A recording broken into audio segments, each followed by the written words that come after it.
Recently, you guys had re-released, I should say, some of the Fugazi, Minor Threat, Q and Not You material, and other bands, their back catalog on vinyl. Are you excited that the vinyl revolution is coming back, and there's a big renaissance for playing it in the old formats? I understand your question, but I'm afraid that the truth is that they never went out of print. Okay. We've always made vinyl. We're not formatists. There's always people who wanted to buy vinyl, so we've always made it. And we've always made, we made CDs, we made cassettes for years, now we do downloads. So whatever the people want, that's what they really want. We'll try to, we just want the music to get out to them. Correct. The reason that we recently, in recent months or years, last year or two, have been recutting the vinyl, has more to do with the fact that for about 25 years we worked with a company called Southern out of London. Okay. They were our partners, and they helped us with a lot of the mass distribution. And the guy that ran it was a guy named John Loder, who was a brilliant fellow, and he was a masterer, and he did all the mastering for the records, and he was just great. He died 4 or 5 years ago. Oh wow! And Southern eventually kind of wound up. It was his gig. Mm-hmm. So we took on all the production and started pressing the stuff here, which then of course necessitated that we had to re-originate all the records. Oh, okay. You know what I'm saying? So we actually, even though we had some of the records we still actually had copies of the original, the other pressings, the British or the other pressing we did. Bring the vinyl home. It forced us to, we're okay. We need to readdress it. So we went back to the master tapes, and we've recut it, and they're slightly different. There's some people who prefer the older cuts.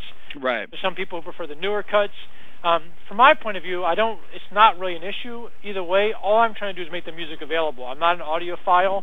What I think is important that this is music that, this music was important to me, and and if people are interested, I like to make it available one form or the other.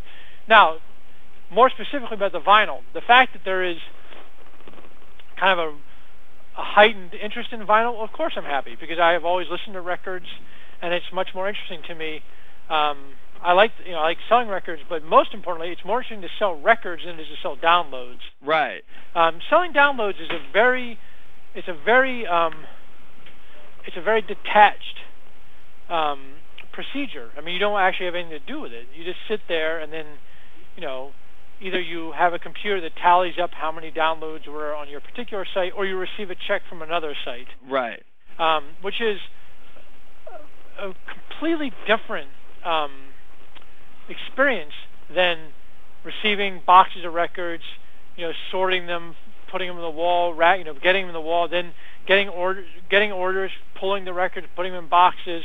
I mean, there's really something, the physicality of that, it really made you feel like you were doing something. Right, right.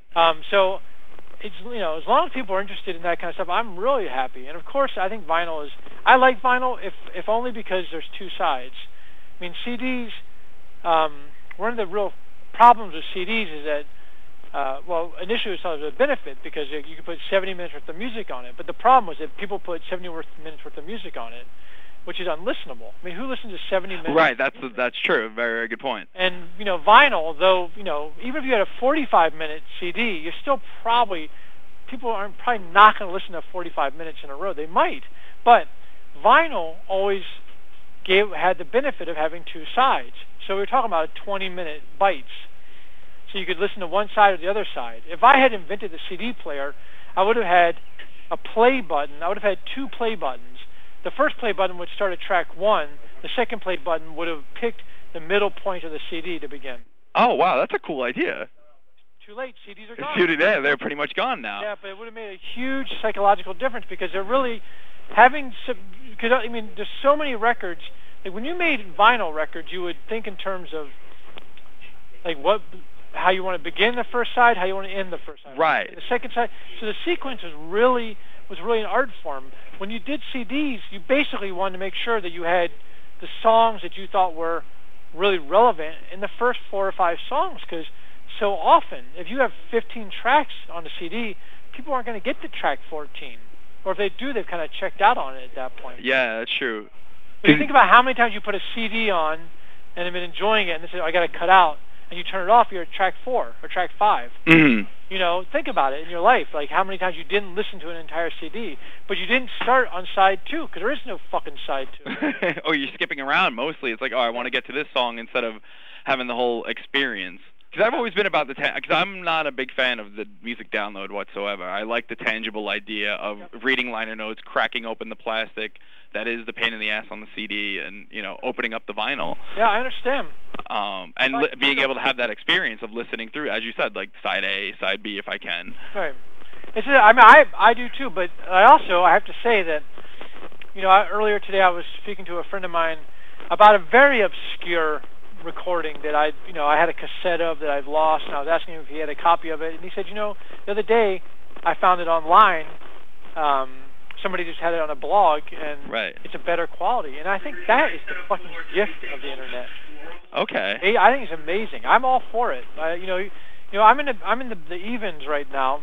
It's just Amy Farina and I. She drums, and I play baritone guitar, and we both sing. And we've been playing for 5 or 6 years. Right. But we're not a huge band. You know, we just play and we don't play rock clubs because we're pretty much off people's radars. Mm-hmm. We went to Chile. We went to South America a couple of years ago. We were invited down. I have friends down there, and they said, you know, we can definitely do a tour. People they're aware of you. They're interested in you. And Amy and I both thought, well, this is kind of probably a little bit of Fugazi vapor. You know, like they knew me from Fugazi. Right. Check it out because of that. But we thought about it, and we said, you know, it's going to be an incredible experience, and it's not like we're not asking for a guarantee, so nobody's really going to take a risk, so let's give it a shot. And we're the only ones taking a risk. So we went down, our first show was in Chile, in Santiago, and we played in this big room. We had 600 people at the show, and Amy was like, my God, like, this is like a huge show. And she said, oh, I feel really bad. I think these people are here to see Fugazi. And I said, yeah, this is going to be a little bit odd because we're so not Fugazi. Right. Yeah. I've heard the new band that you guys are in. So then we started to play, and we both realized that the people were singing along with the song. And this is wow, okay. We were like, wait a minute. Like, I'm thinking, like, we're both looking at each other because it was completely ethereal. I mean, imagine if you were, say, on a subway car and you were talking to a friend of yours, and then suddenly the whole subway car started to chant along with you exactly the words you were saying. Right. That was a sensation we had, and it took me a second to really figure out what was going on because I knew that our records were not being distributed down there. We have no distribution in South America, and it occurred to me, well, they've downloaded it. So at the end of the song, I said, you guys downloaded this music, and people were, really kind of like staring at their feet. I said, you didn't pay for it, and they were like totally like, waiting for the, to be, sort of chewed out. Yeah. And I said, well, thank you. Oh, wow, okay. Well, of course. I mean, again, think about it as a songwriter. Imagine if you were to go to South America and that many people came to see you play and then sang along and loved your music. What's more important? That's true. Yeah, I mean, if you're in the business for the not the dollar, that's true. I only wrote music ever to be heard.